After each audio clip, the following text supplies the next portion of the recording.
Welcome to the Everyday Bow Hunter. I'm your host, Mike Manley, retired Green Beret turned bow hunter, joined by my brother Dan Zeman.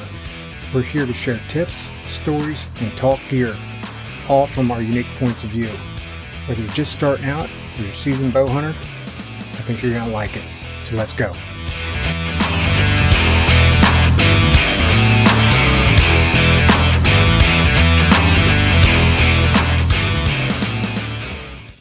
All right, Dan, here we are, episode 19. We've had a big delay between episodes here, but life got in the way, and we talk about dog show, dodgeball for me. Dip, dive, duck, dodge, dive, Yes. dodge. Yeah, so my son Trevor is at Penn State. This final year's graduating May 5th. I'm looking forward to that. But he is on the Penn State dodgeball team. It's a club sport, but we went down to James Madison University, watched them duke it out with James Madison, Virginia, Maryland, and some other teams. That was cool. Yeah. And but this past weekend they went to Ohio State in Columbus, Ohio, for the nationals, and they got to the Sweet 16 and they lost. So hey, it happens, But At least he's having fun doing it. Oh, it was fun to watch, and those kids, man, some of those kids are getting pelted in the head. Even the camera, they live streamed it on YouTube, like each court and stuff, and they had commentators, which were kids, so that made it fun. More fun, yeah. And but the camera and the commentators got smoked a couple times, so that's entertaining. Yeah. So I like that. It's kind of bordering on comical. Dodgeball, you know what I mean? Oh, but not just because of the movie, but oh my God, they take it very seriously. Well, I get that, but I swear, some of these kids are in the Matrix. So there'll be one kid left, and they'll have 6 balls coming at them, and they'll freaking dodge every one of them. Yeah, it's just, and then catch one. Like serious good peripheral vision and stuff going on. The reflexes on some of these kids are awesome. They're awesome. Yeah. That's kind of my boy's niche is as a defensive player, with catching and stuff. His shoulder's kind of messed up, so he's not throwing real hard. Yeah. But he caught a bunch of balls during it, so that was cool. But it's always just like, oh, he got out. But as long as he's not the first one out, that's all I care about. Yeah. If you're not first, you're last, Ricky Bobby. Yes, and the one thing about dodgeball is, it doesn't matter how good you think you are. You can go out right from the very beginning. Yeah. The ball doesn't care. That's funny. Oh. Yeah. So as far as you went and did... Oh man, we've been traveling nonstop. It's been 3 weeks back to back. All right, so we went down to Doswell, Virginia for Pointer National, which was a great experience. We actually, first time taking our camper, we got to stay right there on site. That was great. Instead of the traveling back and forth, half hour each way to a hotel, then you're missing out on the evening festivities. Because, last year we were down in Perry, Georgia for the National. This year it was up in Doswell, Virginia. But every night we'd have to leave. Well, we were missing the family style cookouts that was happening between just the club members just and this the and networking that. stuff. Yeah. And we got to we became members of the American Pointer Club, got to go to a meeting and actually do some events, went to a banquet and everything. It was really cool. It was a great experience. There was a lot of entries, a lot of dogs. Our dog's only 2, so she's not fully mature. We're not there yet. And that kind of helped us know that. But the following weekend, we went up to West Springfield, Massachusetts. So going to Virginia, we were there for almost a week, turn around, come home, work a couple days, and then headed north to Massachusetts. It was a marathon, let's just say that, and getting up past New York City. But that actually what postponed our podcast, because he ended up staying late and then being worn out from... Well, what happened was... She did really well. Okay, both days up there. Saturday, she won the breed. And then, she's also an owner-handler, so she won that breed, of course, too. Owner-handler breed. But then went to we call it group, so it's all sporting dogs. Every breed of sporting dog then goes to group. She made it to that, got placed second in group. Wow. And then Sunday, the same thing happened. So when you go to group, that's not till later in the day. So we never even got to leave Massachusetts till 6, 7 o'clock at night. Yeah. You know, and it's a 6, 7 hour drive back home. So it was a long night. And then to turn around, and our local show was in Harrisburg at this farm show complex. Yeah. The following weekend. So it was just back to back to back. I think coming off the national really helped us with the Massachusetts show because she got some notoriety up at the national, and then was a win because we were in a rut there for a little bit. So she did really well. And they I'm really recognize proud her. of They recognize her. Yes, that's it. And you know, I'm really proud of my wife. I'm proud of the pup. It's pretty cool. And then you know, just getting caught up on yard work and stuff like that. And we kept missing each other. I'd had something going on one day. He'd had something going on the other day. I had 2 exercises this week for work. And I right work in now emergency management, so I'm going. the grass is growing like crazy. So you're mowing twice a week. You know, it is what it is. Not the way I mowed this week. Oh, you mowed her. I mowed her low. So anyway, that's awesome. That's something that, you know, it really takes a lot of work, and you guys put a lot of work into it. Hey, you know, traveling can be fun. And here's the thing. Me and my wife get to spend some real good quality time together, and it really helps us. You know, because just being at home, that's just normal relationship stuff. But actually going and being part of something that's bigger than us, but spending that time equally together, it's really good for us, and I really appreciate it. I'm very blessed, and it's great. Yeah, we liked a little trip down to James Madison University. It's pretty nice. Pretty nice. Nice university. Nice university. Yeah, the campus is really nice. Yeah. Campus, that's where it's it seems really nice. And the area around it, man, we had some great restaurants and stuff that we just stumbled upon. But anyway. How was the view? What's that? Never mind. The view? Anyway.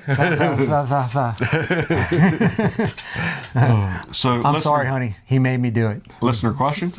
So, well, before we get into listener questions, real quick. Well, not real quick.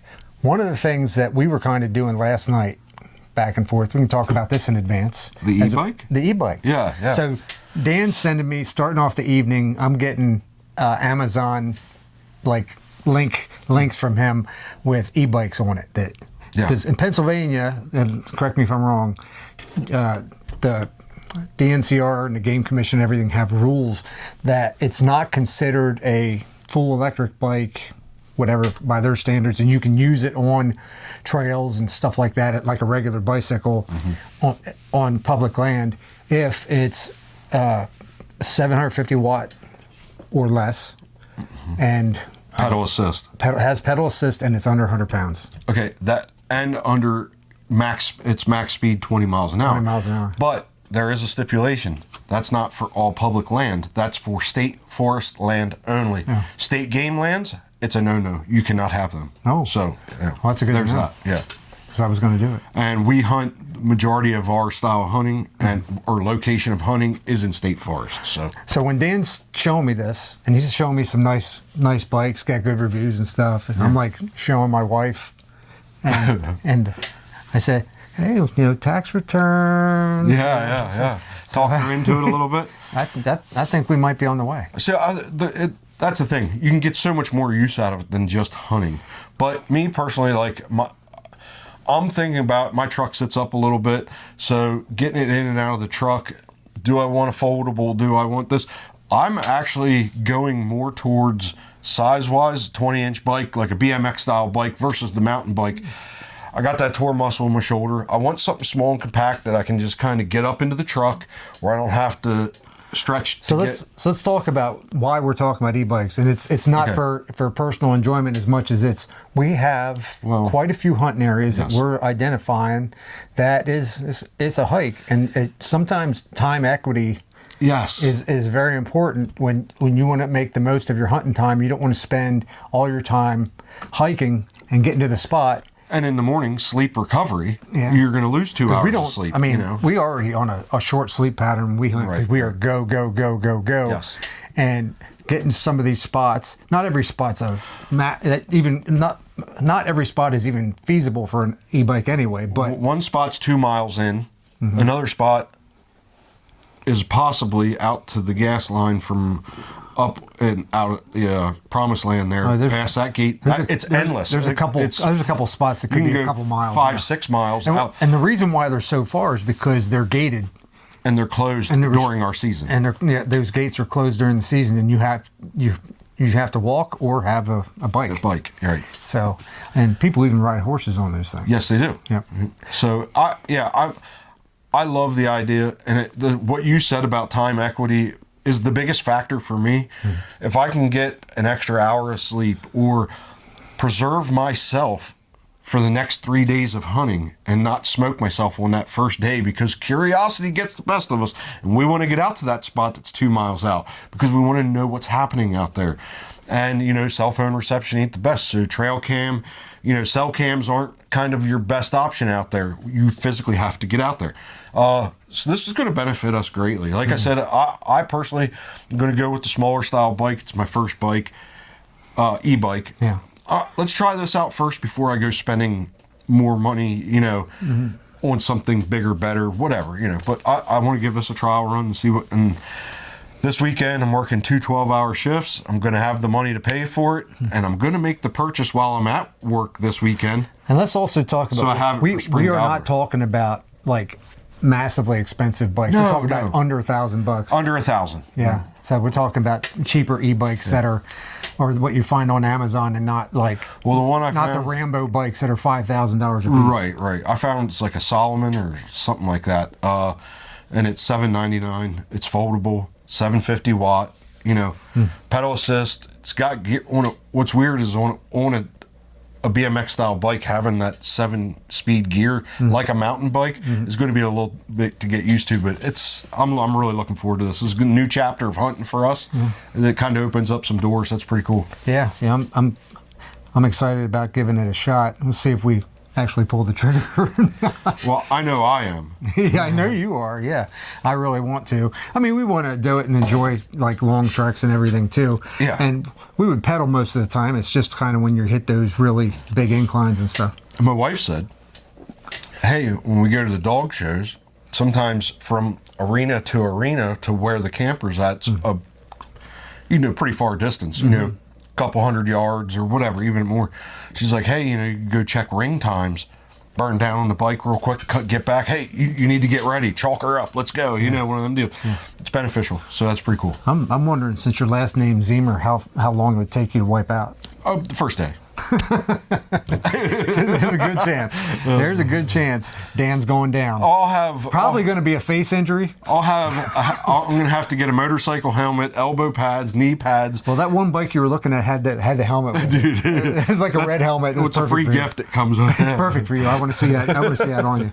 Don't be surprised if I actually wear it. I've hit my head too many times.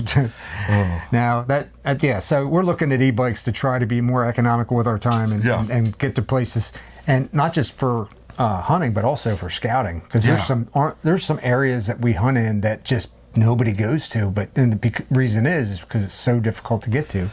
So how many of you have hoofed it in somewhere 1.5 miles, 2 miles in the middle of summer scouting? You're sweating, you're hot, and all you're thinking about is, dude, I gotta walk all the way back. But you don't. You get on that thing, get going 20 mile an hour, get that breeze going on you, cool you off, but you're not. A lot of it is preserving that energy to keep doing other things. So, I mean, and also there's two ways to look at it. One, you've gone in 2 miles, 3 miles, whatever it is, and you didn't find crap for sign. Yeah. And now you're like, I wasted all my day scouting, and now from walking and stuff, and now I wasted a day of scouting. That actually happened to us last year, and we went in. We got tore up by bugs. We had enough, and we got back. We had plenty of time to go to a different spot. We were smoked, sweated up to the specific spot that we want to get the e-bikes. So if you didn't see the earlier preseason, that was the first day of archery. First day of archery. Yeah. So first day of archery season last year, Dan and I hoofed it into this area that I had e-scouted and was kind of interested. And we get there. but we are just getting devastated by It was like a bugs. cloud of bugs around us at It all was times. unbelievable. It's the worst I've ever experienced in my life. Yeah, same literally, not exaggeration. And I've been in Canada. and when Dan's like, you want to? I said, Dan, keep moving. Every time he'd stop to look at some deer sign, I Bugs say, would go. attack you. Nope, forget it. Go. Stop it. Oh. So yeah, that's one of those things. I mean, that comes with hunting anyway, and then you're not always going to be able to use an e-bike, but when you can, Yeah, I don't always want to use it. I want to put the work and the effort into some of these spots, and because there's a reward there to that in that physical activity and being out and experiencing Mother Nature like that. And I don't want to abuse it. I just want a little help here and there. well, they do these logging trails and stuff, and you're not getting back them unless you're huffing it. Yeah. And that's a great option. But that leads me into the first listener question, which came via Instagram, and kind of along that subject line about where to hunt and stuff. The listener, and I'm sorry if I forget your name, I'm terrible about that, but you asked, okay, what do we think of leased hunts, guided hunts? What do we think of high fence hunting? What are our opinions on that stuff? And we really didn't talk too deeply about that, and I don't know 100% where Dan lies on this, but I mean, you can, if you want to start, or you want me to start? Yeah, I mean, okay, high fence hunt. I'm not really for that. It's not my thing. Fair chase is minimum in that situation. I like the challenge. If you got the money, do it. Go do it. Do whatever you want to do. Leased hunting. I like leased hunting. We've done it in the right situation with the right other leasers, if that makes sense. It opens up different opportunities for you, and with other opportunities means you're hunting more, and that's great. So I'm all for that. And what's the other one? So you got high fence, you got leased hunting, guided. Yeah, I mean, I don't really know a whole lot about it. I do know that there's a pretty big difference from full-blown guided hunts, and then there's drop camp type stuff where guides kind of put you in the right area and say you can go this way, and this way. I like that. I would be interested in doing, going up to like Idaho, doing a drop camp, where they give you a horse and you have a camp. Yep. That And our you dad keep did coming that. back to with a GPS, and Dad, they loved that. I would love to do that someday. So yeah, I'm for that. Now, a full-blown guide hunt, we kind of did that in Texas, where you have a guy over your shoulder pointing out deer, saying, "No, you can't shoot that one. No, you can't. Oh, that one you can shoot. That." That's a call buck. You can shoot him. Yeah. I mean, it was a great experience. I would never. Hey, if you got the money again, if you want to do it, do it. You should experience it. I'm not against it in that way. You should be able to experience anything, and then make that opinion for yourself. Yep. But that's where I stand with those. But at the end of the day, all of those things, you're still hunting. So I had talked to you about this, but one of my things is for the sport, bow hunting or hunting period, we are losing hunters every year. People are aging out of it and stuff, and we need a youth movement. So if you're just getting started, and that's the thing that introduces you to hunting, and that's the kind of thing that you like, and it's getting you out and it's getting you hunting, for any of it, do it. It doesn't have to be something. Hit my microphone. It doesn't have to be something we like. It's not about what I like or he likes. The thing is that I don't disapprove of that. That might not work for me. Like I don't like. I am almost anal about it. I don't even like hunting around the fields near where our camp is, because of I want more of a challenge. I like the challenge. If I don't get a deer, that doesn't bother me. I want the challenge of it. Here's real quick too. I just wanted to, not to cut you. I apologize. If the opportunity arises, sometimes it's a once in a lifetime opportunity. Go have that experience. Yeah. So, sorry, I just needed to say that. Dan and I he talked about the guided hunt we did in Texas. So I got a free veteran hunt, and was able to take somebody, and I took Dan with me, and the family that hosted us there on the ranch in Salt Texas, of the earth. They were fantastic. Yeah. Fantastic. After the fact, we were kind of I don't like somebody telling me what I can shoot, and they kind of turn on the feeders. And the deer would come in, so it's kind of like, oh, this is like a deer farm. But in our region, we can't use baiting and feed, stuff like that, so we're not used to that, so it was foreign to us, too. So maybe we're a little ignorant to that fact, but yeah. Yeah, but I would, like I said, if that's what makes you happy when hunting, or that's the only opportunity you have when hunting, I'm 100% for it. I think we need people to hunt, and any opportunity you get to hunt. And there's a lot more things popping up too, where there's like parks and stuff in really urban areas where the deer are getting overpopulated here in Pennsylvania. Yeah. And they're doing special hunts, lottery picks and stuff. Yeah, Chester County. Yeah. Dude, I'd go down there and shoot a nice buck, or even a couple doe. And that'd be great. That's an opportunity. Yes. And you're still out there by yourself. I don't like anybody like around me. I don't like anybody around me. I'm kind of a douche. You're a little snooty. I don't want nobody near me. Get away from me when I'm hunting. I like to be out solo by myself. I like to pretend I'm the only one there when I know I'm not. But yeah. So anyway, like I said, you got to do what makes you happy. Guided hunts. If at leased land, there's nothing. I mean, hunting leased land is for a lot of people. That's the only option. Yeah. Different states, they don't have a lot of public land, and they only have leased land or private farms or whatever, and if that's where you got to hunt, do it, man. We live in a state that is just miles and miles and miles of state forest. We have a lot of state game lands. We have a lot of public land here in Pennsylvania. We are truly blessed here. Mm-hmm. A lot of you guys out of state that might not have the opportunities that we do. Mm-hmm. So harness any opportunity that you can get. Yeah, absolutely. If it gets you out there hunting, you have to gain experience somehow, and if those are your segue into bigger and better things, do it. Yeah. Absolutely. Yeah. So I think we hit that one. Yeah. So the next question I got was kind of a broad question, but we can kind of talk about it, was when do you start preparing for the season? That's a really good question.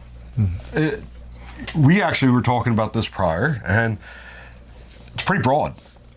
So me personally, at the end of the season, end of archery season, or actually which goes into end of rifle season, after that I take a little break, because we said this in other podcasts, me and him travel a lot. We're away from our families a lot in hunting season. I mean, it's almost 14 weeks in a row we're away from weekends and this and that, we're away from our families. So I take a little break. I would like a couple more weeks added to that. Yeah, I mean, I wouldn't argue with it. I'm not going to turn it down. But I take some time away from hunting. I take, and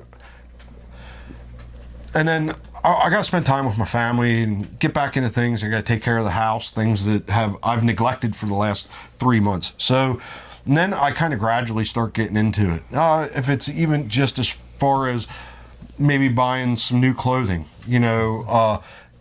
getting some new arrows, new broadheads, different things that I'll start doing and kind of working my way back into shape, archery mentality, shooting, muscle memory, all that. And then by, I'd say, June, I'm really getting into the scouting and shooting a lot. Mm-hmm. So that's kind of that's me.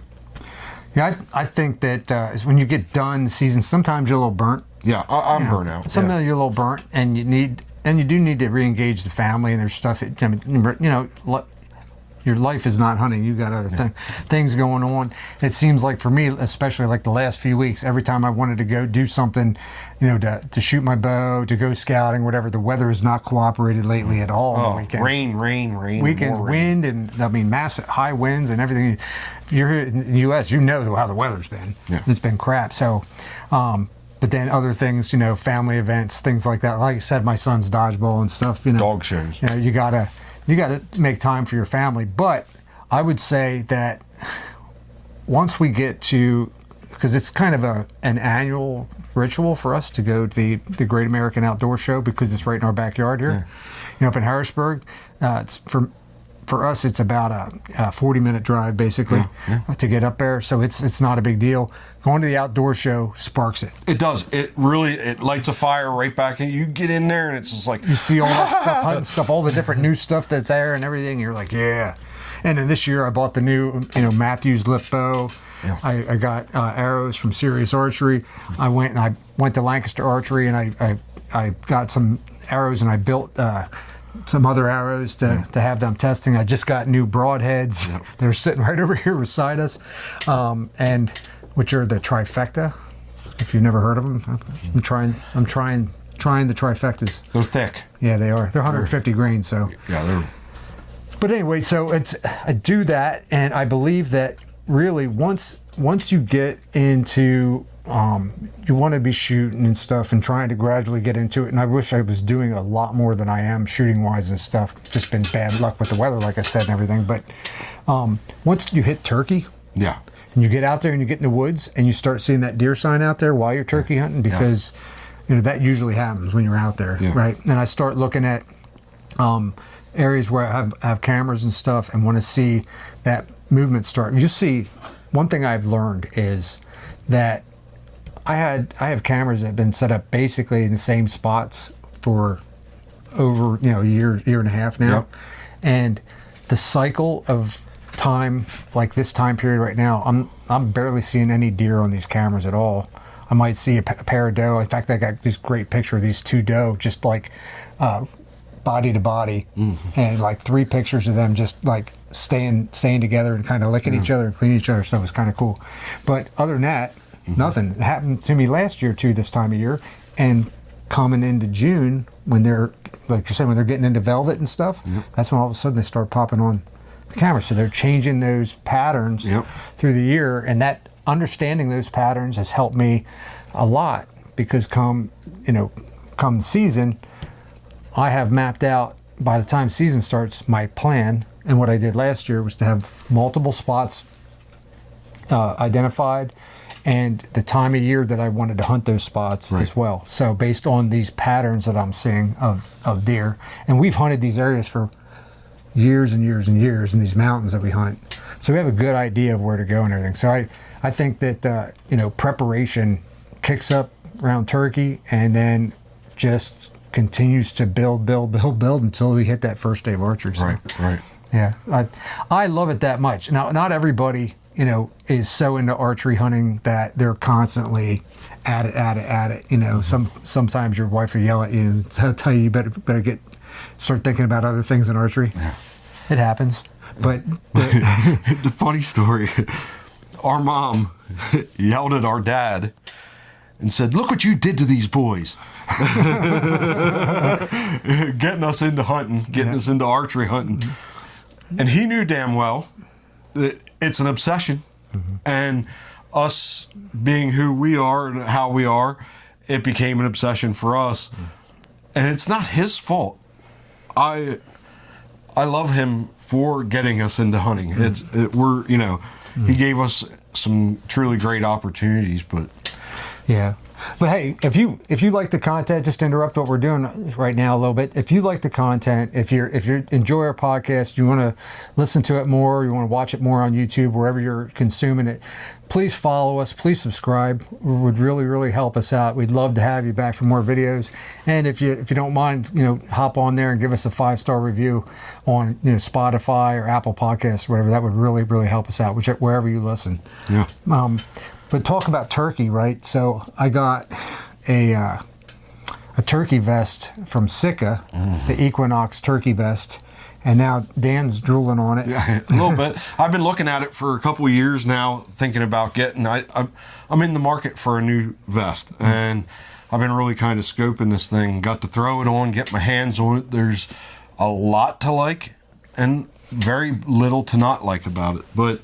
Yeah, they put some thought into it. They put some thought into it. Like even so, with my current vest, there's my slate call or my glass call. Getting it unzipped is a pain in the butt. I have to reach my other hand. So now, if you're holding your shotgun, you got to put your shotgun down and hold it to unzip it to get it out. Well, this vest has magnets that are and oh man, I fell in love with that part of it instantly. Quiet. It has your gobble shaker, tube holder, or box call. If you got the old box call thing, it's really well thought out. It has a backpack built into it, a seat built into it that's adjustable and cinchable. Hydration compatible. Hydration compatible. It has some orange that kind of pops out of it for when you're mobile moving, and stuff like that. I mean, it's really well thought out. It's light. The back in the backing of it has some nice padding. It has some crazy tethers on it. I don't know if one of it's for your decoys to hang off of. I have to research it more. I've been looking at it for 2 years and still don't know what they're for. That's on me. But it was just, I've been looking at it, but the price point of it is what deterred me at $239.99, whatever it is. Like I said, they just had it on sale. Yeah. So, but price. no, it's really nice. Yeah. I'm pretty impressed. So now, I've been kind of since I test a lot of hunting clothing, I've been kind of obsessed with camo and the advanced camo that helps you for whether it's turkey hunting. I just posted a video on YouTube, best camo for turkey hunting, what I like to do. Of course, I'm not a turkey expert, but I do a lot of research on this stuff, and I might have been in the Army a day or two. But anyway, I have a pretty good, you've done a lot of research on turkey vision and stuff. And I think the one thing that really got me when I was researching turkey vision, Dan, is, and I did not know this, I took it for granted, much like deer, movement is the number one killer. Oh, absolutely. Right. But they have monocular vision. Yeah, you were saying. Yeah, right. Monocular vision, and they have a 270-degree arc of vision. So when they're doing that head bob and stuff, that's helping them get depth perception on you. And as they move their head around, they can almost have a 360-degree view of the world. And then when they do bring their eyes together and they focus on you, you're done. You're toast. So Dad's a great turkey hunter, and as a kid growing up, there's one thing that rings true in my brain every time that I'm turkey hunting. Don't move a muscle. I always remember, do not move. They're going to see you. Don't move. Don't move. Don't move. He drilled it into me. But no, I almost forgot what I was going to say. So the thing that stuck out to me the most with this is because of their photoreceptors they have, the rods and cones, how they have it. They see the world so vividly. We talk about how deer can see UV brighteners. Yeah. They can see them even better. Wow. So if you're washing your hunting clothes in Tide or anything that has brighteners in it, it's almost like putting neon on. Neon on you, because they're going to see that. Yeah. So I thought that was pretty interesting. I did not know that before, that they could also see on the UV spectrum. So that's a big deal.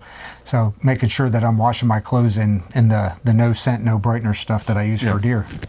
Yeah. But okay, so leading into that, talking about deer hunting here, the other question that we got was, how seriously do we take scent control? Very. There's no way around it. We can play. All right, so where we hunt, we're in a wind factory up there, and it's always shifting and changing. So our number one defense is scent control, and we have to be very conscious of it. I mean, scent control goes a long way, not just clothing. It's when you're walking in, not touching twigs, not touching leaves, not touching trees and this and that. Just really keeping your hands to yourself. Get to your spot, do your hunting. But scent control, cinching up, covering, anywhere that you have access points for it to escape. Me being on the ground, it's imperative that I practice scent control. You being above maybe a scent zone, you know what I mean, has a little, being up, elevated. That helps you a little bit. It helps a little bit, yeah. But still, in my opinion, it is the most important aspect of my style of hunting. So one of the things that I keep kind of going through is I'm planning out how I'm hunting lately, because I've taken it a lot more seriously, is that you need to do everything right, and even then they can beat you. Yeah. Right? All you're looking for, so you can't beat a deer's nose. You can do scent control you want, but given the right wind and shift or whatever, they're gonna still smell you. All you're trying to do with scent control, in my opinion, this is Mike's opinion, is get those extra seconds of indecision for the deer. Yeah. Like, hey, what's that? Oh, whack. Got him. Yeah. You know? I mean, it's simple things, not walking on a deer trail. Like, You should not walk on the deer trail to your spot that you expect the deer to come down. Yeah. That's not a good idea. That's just one aspect of it. Yeah. You know what I mean? So you look at it's a multifaceted approach to things, right? Wash your clothes in scent-free stuff, right? Wash your body in scent-free stuff. Wash your hair is one of the biggest things. Yeah. Your breath is the biggest scent factory you got in your whole body. Beard and mustache. Right? And so you do that stuff right. You keep your clothes, you spray your stuff down, with scent-free stuff to try to minimize that scent. Like I said, you're minimizing it. You're not. Spray your boots, spray the bottom of your feet. One of the things that I saw a guy talked about was John Eberhart. He said the thing that people fail to focus on when it comes to scent control, they'll do all this stuff with their body, all this stuff with their clothes, and they'll let their pack stink and stink and stink. Yeah. And never clean it, never do anything for scent control for their pack. So I started really focusing on spraying down everything. I sprayed out my tree stands, everything. Think about all the times you're pulling scents and lures and stuff in and out of that bag. Yeah. Don't matter what you have, it could be a snack, whatever. Yeah, well, that too. Yeah. But I think so. You do that stuff, then you have wind direction. You play the winds, so you make sure that you're always downwind of where you expect the deer to come, and then you have to factor in thermals if you are in hill country or mountains, because that becomes a factor, not as big of a factor in your flatland stuff. I gave up on the wind this year. I'd throw milkweed, and 1 minute it's going that way, 1 minute it's going that way, 1 minute it's going that way, and I went. He's saying it. There's spots, we have so many, they call them thermal hubs. It's right? just swirling. There's so many places where they have these thermal hubs that the wind is just swirling in there so much that you're not gonna beat it. So the best thing you can do Scent control. is personal scent control. Yeah. So, like I said, you're not gonna beat a deer's nose, but what you can do is minimize your signature. That's what I always like to say. You're minimizing your signature so that you get that extra few seconds of indecision by the deer walking in. It's like, hey, what's that smell? Whack, he's down. Yeah. Yeah. And the same thing goes for camouflage, in my opinion. People say, oh, I can wear regular clothes. I don't have to wear camouflage for deer. They're colorblind. Well, they're not colorblind. They're red-green colorblind. But they see movement incredibly. And the thing that I think that gives you extra seconds in the stand, it happened to me this year, as a matter of fact, when a deer looks at you and is trying to figure you out what you are, the more camouflaged you are, and how you match that environment, the more times they're gonna say, "Oh, okay, that's nothing." Turn away and walk and continue what they're doing, and I've had that happen until you break movement. Until you break movement. As soon as you move, yeah. Okay, so if you're patterned in very well to that environment, and then you move, no, you're done. Yeah, but it allows you more movement when you are camouflaged well, because. So here's what happened to me. I'm sitting in the tree, right, and it's getting to it's past the witching hour. It's starting to get dark, and I'm getting ready to say I have to pack it in to go, and so I did this again, Dan. I looked at my watch, right? And I hear something. I look right down, and it's me moving. I did all that movement right there, right? And I look down, and I have a spike buck looking up at me. It's dark. You know what time it is. Stop looking at your watch. So this time of day, when that low light time is when deer see the best, because of how they see on the UV spectrum like that. Right. So the deer have that same thing like turkeys. They don't have the tapetus, whatever it is. I can't think of it. It's the scientific I'm not term. a doctor. But anyway, he then, after staring me down for like a minute, went back to his business and just was walking around me. And couldn't figure out what you were. Couldn't figure out what I was. Yeah. So it's that indecision there. What maybe a more mature deer have taken off, possibly, but it's like you're those little things you do, whether it's scent control, camouflage, wind and thermals, all these little things add up. Yeah. You're shooting practice, so you don't have target panic. Everybody has a little bit of target panic, unless you're just a stone cold killer.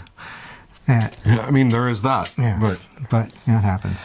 Yeah, I get it pretty good. Well, I always tell the story about the first buck I got coming out of retirement. Right, yeah. and I shot at it. It kind of like jumped and didn't even they thought it was a stick falling out of the tree. It stood there, and the buck fever that I had went away, and I got ticked off, and I knocked a new arrow, and it just standing there feeding. I shot it and got it. But, smoked them pretty good, yeah. But I mean, it's like kind of like first time jitters type thing. I mean, no matter what, anytime you get a deer coming into you, it doesn't matter if it's a doe. I think my sight was going around like this. It's exciting, Yeah, you know what I mean? yeah. Because it's getting ready to happen. But your heart rate gets up all the time. I was talking to a guy at work because I wear hearing aids. I lost my hearing from the military, but I said, I have a channel in here that I can just go to ultra listening, right? At the VA, they helped me out and they set my hearing aids up so I can just hold it down. It goes boop, and now I got ultra listening mode. The bad thing about ultra listening mode is that squirrels can sound like 10-point buck. Like an elephant. Yes, elephant coming through. Can you hear your heart? Yeah. Oh, yeah. All of a sudden, I hear a squirrel. And it's coming in, just like sounding like a deer, and they're like, like I can hear my heart in my, you know what I mean? Like, because you'll be sitting there, it's like, come on, man, you've done this how many times before? Settle down. Sitting there, relaxed, especially in the saddle. You're sitting in the saddle, and you're kind of like kick back, and then all of a sudden you hear, and you kind of move even though you shouldn't, But yeah, so that's one of those things. Everybody gets fired up. I think that's one of the things that people kind of try to hide. I don't get shooken up or nervous or whatever. I only missed 6 deer in the last 7 years. I only missed 6 deer in the last 7 years. That almost went over me. I don't know. They always jump the string on me. But it happens to everybody. These deer in the Matrix. Yeah. So we're gonna go. It's still 2 weeks till Spring Gobbler. Spring Gobbler for us. Yeah. Yeah, man. I'm really looking forward to it. It is legitimately probably my favorite to second favorite thing. Opening archery, but man, do I love Spring Gobbler. It's hard to beat. Here you are, beautiful spring, and just the sound of a gobbler going off at first light. There is nothing like it in the world. Makes all the hair on the back of your neck stand. I got to rescind something we talked about before. I said I was going to take my bow out for turkey, but because I have not been able to shoot it a lot, it's a brand new bow, everything. I got to think about the ethical considerations, right? I want to make sure that if I shoot something, I'm taking it down. So I think I'm going to end up taking my shotgun. I'm taking the shotgun, but I mean, I know. I'm how many years into this bow? Mm-hmm. I know I can grab that bow right now because I just shot not that long, a couple weeks ago, 2 weeks ago. Mm-hmm. I can pull up.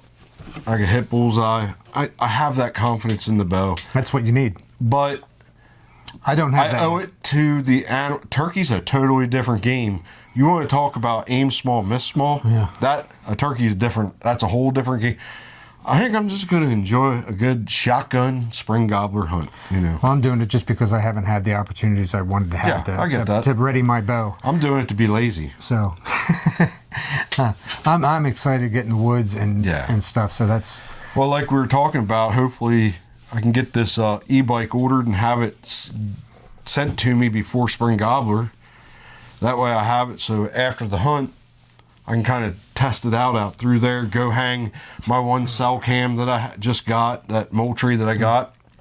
Go hang that and kind of do some scouting in the afternoon. Where are you hanging it?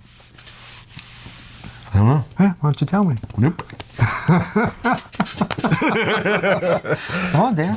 Yeah. You know what? Mossy Oak. Okay. Yeah. This is how you know you're getting old, right? I was like, I have batteries die. Well, one of my cell cameras out there, the batteries died, so I have to go out and put new batteries in it. But they lasted quite a long time, over a year. Wow. Yeah. But